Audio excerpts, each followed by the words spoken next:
കാരണം അവർക്ക് അങ്ങനത്തെ ഒരു അഹങ്കാരമുണ്ട്. ചില സാധനങ്ങൾ അവർ പറഞ്ഞ വഴിയിലൂടെ നടക്കുള്ളൂ. ഇത് ആപ്പിളുകാർ കണ്ടിട്ടുണ്ടെങ്കിൽ ഇത് വെക്കിട്ടാ. ഫേസ് അൺലോക്ക് അടിപൊളിയാണ്, എന്റെ രാത്രിയിൽ എനിക്ക് ഫേസ് തുറക്കാം, അതല്ല പ്രശ്നം. ഹലോ, അപ്പോ ഇന്ന് ഞാൻ ആൻഡ്രോയിഡിക്ക് iOS-ക്ക് സ്വിച്ച് ചെയ്തിട്ട് അതിനുള്ള ഗുണങ്ങളും ദോഷങ്ങളും എന്തൊക്കെയാന്ന് പറഞ്ഞുതരാം. അപ്പോ അതിന്റെ ക്യാമറയിലെ വീഡിയോ എടുത്തിട്ട് ഒരു നാണുമില്ലാണ്ട് അതിനെ കുറ്റം പറയുന്ന ഒരു പ്രത്യേകതരം വീഡിയോ ആണിത്. അപ്പൊ എല്ലാവരും അതെങ്ങനെ കണ്ടിട്ട് ഓക്കെ. അപ്പൊ ഞാൻ ഇതിന്റെ കുറച്ച് നല്ല കാര്യങ്ങൾ പറഞ്ഞുതരാം. ഇതിപ്പോ ഞാൻ പറയണമെന്നില്ല, നിങ്ങൾക്ക് എല്ലാവർക്കും അറിയാം. അപ്പൊ ഒന്നാമത്തെ കാര്യം, നമ്മുടെ ട്രിക്കുണ്ട്. അതെന്തായാലും ഞാൻ ഈ മേടിച്ച പൈസക്ക് വേറൊരു ഫോണിലും ഇല്ല ഇത്ര അടിപൊളി ക്യാമറ സിസ്റ്റം. കാരണം ഇതിന്റെ വീഡിയോ സ്റ്റെബിലൈസേഷൻ ആയിക്കോട്ടെ, ഇതിന്റെ സിനിമാറ്റിക് മോഡ് ആയിക്കോട്ടെ, ഇതിന്റെ പോർട്രേറ്റിന്റെ എഡ്ജ് ഡിറ്റക്ഷൻ ആയിക്കോട്ടെ, എന്നുവെച്ചാൽ കൂടുതലുള്ള പൈസക്കുള്ള ആൻഡ്രോയിഡ് ഫോണിലുണ്ട്. ഞാൻ ഈ പൈസക്ക് ഞാൻ വേറെ ഫോൺ എടുത്താലുള്ള കേസാ പറഞ്ഞത്. എന്തായാലും ഇതിന്റെ മുട്ടാനില്ല. അപ്പൊ അതന്നെയാണ് ഇത് എടുക്കാനുള്ള ഒരേ ഒരു കാരണം. ഇതില്ലെങ്കിൽ ഞാൻ ഇത് എടുക്കില്ല. ഞാൻ വേറെ ഏതെങ്കിലും സുഖമായിട്ട് ആൻഡ്രോയിഡ് ഉപയോഗിച്ചാൽ അതിനുള്ള കാരണം ഞാൻ ഇത് കഴിഞ്ഞിട്ട് പറഞ്ഞുതരാം. അപ്പോൾ അതാണ് ഒന്നാമത്തെ കാരണം. രണ്ടാമത്തെ ഇതിന് കിട്ടുന്ന അപ്ഡേഷൻസ്. ബാക്കിയൊക്കെ ഇതിന്റെ ഒപ്പം ഞാൻ പറയുന്നേ ഉള്ളൂ, അതുകൊണ്ടല്ലേ ഞാൻ ഇത് എടുത്തത്. അപ്പോൾ ഇതിന്റെ അപ്ഡേഷൻ തന്നെ 5-6 കൊല്ലം കിട്ടും. ഇപ്പൊ സാംസങ് S23 അങ്ങനത്തെ ആയാൽ പോലും 4 കൊല്ലത്തിൽ നിൽക്കും. ഇതിനെന്നാലും ഇനി എനിക്ക് 2 കൊല്ലം അപ്ഡേഷൻ കിട്ടുന്നതാണ് എൻ്റെ ഒരു ഊഹം. പോരാത്തന്നെ ചിപ്സെറ്റ്, ഈ ബഡ്ജറ്റിൽ വരുന്ന ഒരു ചിപ്സെറ്റിനും ഇതായിട്ട് കമ്പയർ ചെയ്യാൻ പറ്റില്ല. ഇതെല്ലാം ആ ചിപ്സെറ്റിനൊക്കെ അടിച്ച് ഓടിക്കും, അത്രയ്ക്ക് പവർ ഉണ്ട് ഇതിന്. അപ്പോ എന്നിട്ട് നിങ്ങൾ ടോപ്പ് എൻഡ് ആയിട്ട് കമ്പയർ ചെയ്തിട്ട് ഞാൻ ഇപ്പോഴും പറഞ്ഞു, ഞാൻ ഈ മേടിച്ച 30,000 ആ റേഞ്ച് ബഡ്ജറ്റുള്ള കേസാണ് പറഞ്ഞത്. അപ്പോൾ ആ ബഡ്ജറ്റിൽ എനിക്ക് S23 കിട്ടും. അപ്പോൾ അതൊരു അടിപൊളി ഫോൺ തന്നെയാണ്. പക്ഷേ ഈ ക്യാമറയുടെ അത്രയ്ക്ക് അത് വരാൻ ചാൻസ് കുറവാണ്. കാരണം പക്ഷേ ഇത് ഇറങ്ങിയിട്ട് അടുത്ത വേർഷനാണ് S23. ഇതിന്റെ ഒപ്പം പിടിച്ചിരിക്കുന്നത് S22 Ultra അതൊക്കെയാണ്. അപ്പൊ എന്നിട്ടും ഞാൻ ഇതെടുക്കാൻ കാരണം അത്ര അടിപൊളിയാണ് ഇതിന്റെ ക്യാമറ, അതുകൊണ്ടാണ്. പിന്നത്തെ ഒരു മെയിൻ കാര്യമാണ്, ഞാൻ ആൻഡ്രോയിഡ് ഉപയോഗിച്ചിട്ട് ഇതിലേക്ക് വന്നപ്പോൾ ഏത് ആപ്പ് എടുത്താലും അത്ര അടിപൊളിയാണ് ഉപയോഗിക്കാൻ. ഇപ്പൊ ഇൻസ്റ്റാഗ്രാം ആയിക്കോട്ടെ, യൂട്യൂബ് ആയിക്കോട്ടെ, എന്തിട്ടായാലും ഇതിന് വേണ്ടി ഇങ്ങനെ ലയിച്ച് ഉപയോഗിക്കില്ല, അതുപോലെയാണ്. ഇപ്പോൾ ബാക്കി ഞാൻ പറയുന്നത് ഹാങ് അങ്ങനത്തെ കാര്യമില്ല, ഭയങ്കര ഒരു ഫ്ലൂയിഡിറ്റി എന്ന് പറയുന്നത്, അങ്ങനത്തെ ഫീലാണ് എനിക്ക് ഇതിലേക്ക് വന്നപ്പോൾ കിട്ടിയത്. അപ്പോൾ ആൻഡ്രോയിഡ് എടുക്കുമ്പോൾ നിങ്ങൾക്ക് തോന്നും ആൻഡ്രോയിഡ് ഇതിന് സ്പീഡിലുണ്ട്, ഒക്കെ ശരി തന്നെ. പക്ഷെ ഞാൻ വന്നത് ഇതെന്നാണ് കേട്ടോ, അതാലോചിക്കണം. ഈ A30 വന്നിട്ടുള്ളത്. അപ്പോൾ ഇതിനെ വെച്ച് എന്തായാലും കമ്പയർ ചെയ്യാൻ പറ്റില്ല. എന്നാലും ബാക്കിയുള്ള ഈ ബഡ്ജറ്റുള്ള ആൻഡ്രോയിഡ് വെച്ച് നോക്കുമ്പോൾ ഇതിന്റെ ഒരു ലോകത്ത് കിടന്ന് കളിക്കുന്ന ഫീലാണ്. അപ്പൊ അതെങ്ങനെ ഇപ്പൊ എക്സ്പ്ലെയിൻ ചെയ്യുന്ന വെച്ച് കഴിഞ്ഞാൽ, ഇപ്പൊ ഇൻസ്റ്റാഗ്രാം തന്നെ ഫോൺ അതായി പോയി. അപ്പൊ ഞാൻ അതാണ് കാര്യം, അതൊക്കെ അടിപൊളിയാണ്. അപ്പോ നിങ്ങൾക്ക് എന്തായാലും ഇതിനെ പറ്റിയുള്ള നല്ല കാര്യങ്ങളൊക്കെ കുറെ കേട്ടിട്ടുണ്ടാവും. അപ്പൊ ഇതിന്ന് ഞാൻ ഈ A30 ഇതിലേക്ക് വന്നതിന് ശേഷം ഇതിനേക്കാളും സഹിക്കേണ്ട അവസ്ഥ ഉണ്ടായ കാരണങ്ങൾ ഞാൻ പറഞ്ഞുതരാം. അപ്പൊ അത് കുറച്ചുണ്ട്. അപ്പോൾ ഇത് ഞാൻ വേണം, ഇതിൽ ഞാൻ പറഞ്ഞ കുറെ കാര്യങ്ങൾ സിമ്പിൾ ആയിട്ട് ഫിക്സ് ചെയ്യാൻ പറ്റും. പക്ഷെ എനിക്ക് ചിലപ്പോൾ പറയാനിട്ടായിരിക്കും, എന്നാലും ഞാൻ കാര്യങ്ങൾ പറഞ്ഞുതരാം. എന്തൊക്കെയാണ് എനിക്ക് പെട്ടെന്ന് തന്നെ ബേഡായ കാര്യങ്ങൾ ഇതിലേക്ക് വന്നപ്പോൾ. ആദ്യം തന്നെ നമുക്ക് വേദിയിലേക്ക് ചെസ് നമ്പർ 1 വിളിക്കാം. അതാണ് ദീ കാണുന്ന സുനാപ്പിളി. പോയാ പണ്ടാരും ഒരു മിനിറ്റ് തുറക്കട്ടെ. ദീ കാണുന്ന സുനാപ്പിളി കാണുന്നില്ലേ? അതില്ല, ആപ്പിളിനത് വെക്കാൻ പറ്റില്ല. അപ്പൊ എല്ലാവർക്കും പറയാം അവിടെ ബാക്ക് പോകാനുള്ള വേറെ ഓപ്ഷൻ ഉണ്ട്. യൂണിവേഴ്സൽ ആയിട്ടൊരു ബാക്ക് ബട്ടൺ ഇല്ലാണ്ട് എന്ത് രസമുള്ളത്. ഞാൻ ഇത് ഉപയോഗിച്ചിട്ട് അത് ഉപയോഗിക്കുമ്പോൾ എനിക്ക് ബാക്ക് അടിക്കാൻ പറ്റുന്ന പ്രാന്ത് ചില സാധനത്തിൽ വരുമ്പോണ്ടല്ലോ. കീബോർഡ് വരും, കീബോർഡ് വന്നിട്ട് അത് ഇതിലഞ്ച് ബാക്ക് അടിച്ചാൽ കീബോർഡ് മാത്രം പോകും. നമ്മളിതിൽ ബാക്ക് അടിച്ചാൽ ആ വിൻഡോ തന്നെ ബാക്കിലേക്ക് പോകും. അതൊന്നാമത്തെ. രണ്ടാമത്തെ ചിലതിൽ ബാക്ക് ബട്ടൺ കിട്ടുന്നില്ല. നമ്മൾ ഒരിക്കലും എല്ലാത്തിലും ഇപ്പോൾ ഇൻഡും ബാക്ക് അടിക്കാനുള്ള ഓപ്ഷൻസ് ഉണ്ട്. ചിലതിൽ സ്വൈപ്പ് ചെയ്യാം, ശരി തന്നെ. പക്ഷെ ചില ആപ്പിലൊന്നും നമുക്ക് ഈ സംഭവം ഇല്ല. നമുക്ക് അങ്ങനെ ക്ലോസ് ചെയ്തിട്ട് ആയപ്പോൾ പിന്നെ എടുക്കേണ്ട അവസ്ഥയാണ്. അതുകൊണ്ടാണ് ഇതിങ്ങനെ ബാക്ക് അടിക്കാം. ഇത് ആപ്പിളുകാർ കണ്ടിട്ടുണ്ടെങ്കിൽ ഇത് വെക്കിട്ടാ. അതാണ് ഒന്നാമത്തെ. സത്യം പറഞ്ഞാൽ എനിക്ക് വലിയ ഫോണുകളൊക്കെ ഇഷ്ടമായിരുന്നു. കാരണം ഇപ്പോൾ എനിക്ക് ഓൾറെഡി വലിയ സ്ക്രീനാണ് ഇഷ്ടം. ഇപ്പോൾ എഡിറ്റിങ്ങിനായാലും വീഡിയോ ആണെങ്കിലും എല്ലാവരും ചെറിയ ഫോണൊക്കെ പറയുമ്പോൾ എനിക്ക് വലുത് തന്നെയാണ് ഇഷ്ടം സത്യം പറഞ്ഞാൽ. പക്ഷെ ആ വലുതെടുത്തതിൽ റിഗ്രഷൻ വന്നത് ഈ ഫോണത്തെ കാരണം. ഇപ്പോൾ ഇതിനേക്കാളും ഇപ്പോൾ സൈസ് നോക്കുമ്പോൾ നിങ്ങൾക്ക് മനസ്സിലാവില്ല, ഈ പ്രോ മാക്സ് കുറച്ച് വലിപ്പം കൂടുതലാണ്.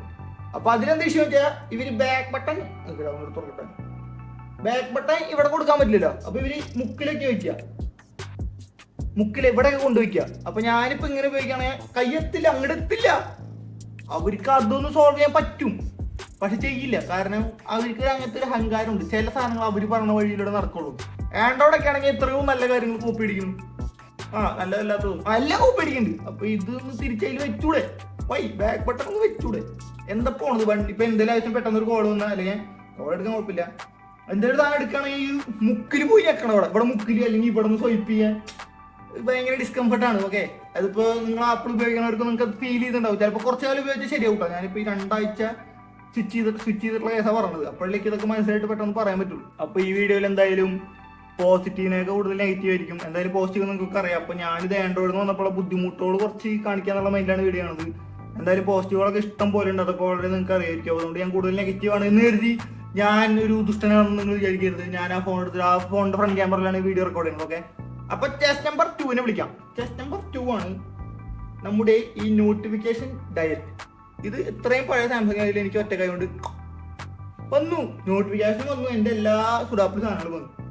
മറ്റേതിൽ നമ്മൾ ഈ മുക്കുന്ന് വലിക്കണം, അവർക്ക് അതൊക്കെ ഈ മുക്കുന്ന് വലിച്ചാലും പിന്നെ ഇവിടുന്ന് തന്നെ എടുത്ത് മുകളിലേക്ക് ഇടണം. അപ്പൊ നിങ്ങൾ ഇതൊക്കെ ഒരു വിഷയമാണ്. പക്ഷെ അതൊരു പ്രശ്നമാണ്. നമുക്ക് ഇതിലൊക്കെ ഉപയോഗിച്ച് നോക്കിയാൽ ഇതൊക്കെ സിമ്പിൾ ആയിട്ട് നമുക്ക് ചെക്ക് ചെയ്യാം, ബാക്ക് അടിക്കാം, എന്ത് വേണമെങ്കിലും ചെയ്യാം. അതിലൊക്കെ പറ്റില്ല. ഞാൻ വീഡിയോ ഈ ഫോണില്ലാത്ത തന്നെ അല്ലെങ്കിൽ വേറെ വീഡിയോ ഇട്ട് കാണിച്ചത്. അപ്പൊ അതൊരു ബുദ്ധിമുട്ടായിട്ട് ഫീൽ ചെയ്തു. പിന്നെ അടുത്തതായിട്ട് എനിക്ക് മെയിൻ ആയിട്ട് തോന്നിയിട്ടുള്ള അടുത്ത സീനാണ് ഇതിന്റെ ഫേസ് അൺലോക്ക്. ഫേസ് അൺലോക്ക് അടിപൊളിയാണ്. എന്റെ രാത്രിയിൽ എനിക്ക് ഫേസ് തുറക്കാം, അതല്ല പ്രശ്നം. ഫേസ് അൺലോക്കിന്റെ അതല്ല പ്രശ്നം. ഇതിനെ വെച്ച് നോക്കുമ്പോ അതൊന്നുമില്ല. എന്ന് വെച്ചാൽ ഇത് എന്ത് സുഖമാണെന്ന് അറിയാം. ഇപ്പൊ നമ്മള് ടേബിളിൽ ഇങ്ങനെ ഇരിക്കാൻ വെക്കില്ല, ടേബിൾ താണെങ്കിൽ ക്യാമറ തുറന്നപ്പോ ശരിയാക്കി. അപ്പൊ ഇങ്ങനെ ഇരിക്കാൻ വെക്കി. അപ്പൊ ഇതിപ്പോ എന്തായാലും തുറന്നു നോക്കണം, ഞാൻ ഇതിങ്ങനെ പോണം എന്റെ മോന്തം കൊണ്ടിട്ട്, എന്നാലും തുറക്കുള്ളൂ.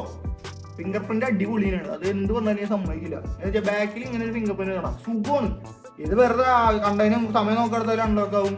അല്ലെങ്കിൽ ഇപ്പൊ എന്തെങ്കിലും തുറക്കണം വെച്ചാൽ നമ്മൾ അങ്ങോട്ട് തല നീക്കി പോയിട്ട് തുറക്കണം. ശരിയല്ല. അതാണ് അടുത്ത കാര്യം. പിന്നെ ഞാൻ സ്ട്രഗിൾ ചെയ്ത വേറൊരു കാര്യമാണ് ഈ വീഡിയോ എടുത്തിട്ട് ഞാൻ എൻ്റെ വിൻഡോസിൽ എഡിറ്റ് ചെയ്യണം, ആ കോപ്പിലേക്ക് മാറ്റാൻ. അത് ആപ്പിൾ മേടിക്കാൻ എനിക്ക് സാധിക്കില്ല ഇപ്പോൾ. അല്ലെങ്കിൽ ആ ഇക്കോസിസ്റ്റം സെറ്റായിട്ട് അടിപൊളിയാണ്, അവരുടെ ആപ്പിളിൻ്റെ കമ്പ്യൂട്ടറിലൊക്കെ മാറ്റാൻ സിമ്പിളാണ്. പക്ഷേ വിൻഡോസിലേക്ക് മാറ്റാൻ തലവേദന എടുത്ത കേസാണ്. ഞാൻ കുറെ കേബിൾ എടുത്ത് കുത്തി നോക്കി, എനിക്കൊന്നും മനസ്സിലാവുന്നില്ല. കുറെ വീഡിയോ കൊണ്ടുപോയി. പിന്നെ വേറെ സോഫ്റ്റ്വെയർ ഉണ്ടായിരുന്നു വിൻഡോസിന്റെ, യൂണിസോഫ്റ്റ് അങ്ങനെ ഒരു സാധനം ഉണ്ടായിരുന്നു ആപ്പിളിൽ നിന്ന് ട്രാൻസ്ഫർ ചെയ്യാൻ. അത് ഞാൻ എടുത്തപ്പോൾ എൻ്റെ കഷ്ടകാലത്തിന് അത് മറ്റേ ഇതായി പോയി, അത് നിർത്തി വെച്ചു. അപ്പൊ അതും മൂഞ്ചി. അത് കഴിഞ്ഞിട്ട് ഇപ്പൊ തന്നെ ഞാൻ കണ്ടുപിടിച്ചിട്ടുണ്ട്, എൻ്റെ പേര് ബ്ലിപ്പോ അങ്ങനെ എന്തോ സാധനം ഉണ്ട്. അത് കുഴപ്പമില്ല, അതുകൊണ്ട് ഞാൻ ഇപ്പോൾ വീഡിയോ വരുന്നത്. അല്ലെങ്കിൽ എനിക്ക് ടെലഗ്രാമിൽ അയച്ച് ഇതിൽ വെബ് തുറന്ന് ടെലഗ്രാമിൽ ഡൗൺലോഡ് ചെയ്ത് അങ്ങനെ വള്ളിയത്. ആ ബ്ലിപ്പിനെ പറ്റി ആർക്കില്ല ഞാൻ പറഞ്ഞു തരട്ടോ. അത് ഇതുപോലെ എന്നെ പോലെ തന്നെ കുറെ ട്രാൻസ്ഫർ ചെയ്യാൻ ബുദ്ധിമുട്ടി കുറെ ആൾക്കാർക്ക് ഉണ്ടാവും. അപ്പോൾ ഈ ബ്ലിപ്പ് എന്ന് പറഞ്ഞാൽ അത്യാവശ്യം സിമ്പിളാണ്, അത് ഞാൻ പറഞ്ഞുതരാം. അത് വേറെ വീഡിയോ ചെയ്യാം. അങ്ങനെ ഞാൻ കുറെ കണ്ടന്റ് മൂഞ്ചാലും. ഓക്കെ, അടുത്ത ശല്യമായിട്ട് തോന്നിയ കാര്യമാണ് ഈ റീസെന്റ് ടാബ്. ഈ സാധനം കണ്ട, എന്റെ ഫോട്ടോ കണ്ട ഈ ക്ലോസ് ഹോൾ കണ്ട, ഇങ്ങനെ കുറച്ച് ടാബ് ഓപ്പൺ ആക്കി ഇട്ടിട്ട് അത് വെച്ച് ആപ്പിളിൽ നിന്ന് പുളിക്കും. അപ്പൊ കൈ കൊണ്ട് തന്നെ തട്ടിക്കളയണം. ഇത്രയും ഞാൻ പറഞ്ഞില്ലേ, ഫ്ലൂയിഡാണ് ഡിസ്പ്ലേനൊക്കെ വേണ്ടി ഇങ്ങനെ കുറെ മൂച്ച വള്ളികൾ കൊണ്ടുവയ്ക്കുന്നുണ്ടാവും. അപ്പൊ ഇത് ഈ സ്വിച്ച് ഇല്ല കണ്ട. അത് മാത്രമല്ല സ്പ്ലിറ്റ് സ്ക്രീൻ കൊണ്ട് ഇപ്പൊ എല്ലാ നമ്മുടെ ബഡ്ജറ്റ് റേഞ്ചിൽ ഒരു ആൻഡ്രോയിഡിലുണ്ട്. അതില്ല. എനിക്ക് ഇത്രയും വലിയ ഡിസ്പ്ലേ ഉണ്ട്, പക്ഷേ സ്പ്ലിറ്റ് സ്ക്രീൻ ഉപയോഗിക്കാൻ പറ്റില്ല ഒറ്റ വിൻഡോ ഒരു സമയത്ത്. അതും പോട്ടെ വയ്ക്കാം. അത് കഴിഞ്ഞ് ഞാൻ വാട്സപ്പ് ഉപയോഗിച്ച് തുടങ്ങിയപ്പോൾ ഞാൻ മുന്നേ ചെയ്തായിരുന്നു നമ്മുടെ ഫേവറേറ്റ് ആയിട്ടുള്ള ആൾക്കാരെ പിൻ ചെയ്ത് വയ്ക്കും. അപ്പോൾ പിൻ ചെയ്ത് വയ്ക്കുമ്പോൾ നമുക്ക് അവരുടെ ചാറ്റൊക്കെ അത്ര വലിയ കാര്യമൊന്നുമില്ല, എന്നാലും ഞാൻ പറയാണ് പിൻ ചെയ്യാൻ പറ്റില്ല. അതും പോട്ടെ, ഞാൻ കുറെ ശല്യം ഗ്രൂപ്പിലുണ്ട്. അപ്പോൾ അതൊക്കെ മ്യൂട്ട് ചെയ്യാൻ നോക്കും. മ്യൂട്ട് ചെയ്യാൻ സെലക്ട് ചെയ്ത് കുറെ സെലക്ട് ചെയ്യാനും പറ്റില്ല, ഗ്രൂപ്പൊന്നും ഒരുമിച്ച് സെലക്ട് ചെയ്യാൻ പറ്റില്ല. ഓരോന്ന് സെലക്ട് ചെയ്ത് ആ ഓപ്ഷനിൽ പോയി മ്യൂട്ട് ചെയ്യണം. അതൊക്കെ ശരിക്കും വള്ളിയാണ്. അതൊക്കെ ശരിക്കും ഒറ്റ ടൈം യൂസ് ടു ആവുന്ന കേസ് തന്നെയാണ്. എന്നാലും ഞാൻ പറഞ്ഞാണ് അതൊക്കെ അലമ്പായിട്ട് തോന്നി. പിന്നെ ഇതിൽ വേറെ കേസ് എന്ന് വെച്ചാൽ ഇവര് നമ്മളെ സഹായിക്കാൻ കുറെ നോക്കും, പക്ഷെ മൊത്തത്തിൽ സഹായിക്കില്ല. അതിനൊന്നാമത്തെ കാര്യമാണ് ഇപ്പൊ ഇതിൽ നമ്മുടെ ഫേസ്ബുക്കിൽ മാർക്കറ്റ് പ്ലേസും അങ്ങനത്തെ കാര്യങ്ങളൊക്കെ മുകളിലല്ലേ. ആപ്പിളിലവർക്ക് അറിയാം നമ്മുടെ കയ്യെത്തില്ലെന്ന് അറിഞ്ഞുകൊണ്ട് അവരതൊക്കെ താഴ്ത്തു വെച്ചു. പക്ഷെ ബാക്കിലേക്ക് പോകാണത് ഈ മുക്കിൽ കൊണ്ടുവയ്ക്കും. ഇപ്പൊ മാർക്കറ്റ് പ്ലേസിൽ വല്ലതും എടുത്തു കഴിഞ്ഞാൽ അതിൻ്റെ മുകളിലാണ് കൊണ്ടുവച്ചിട്ടുണ്ടാവും. അപ്പൊ അതും പറ്റില്ല.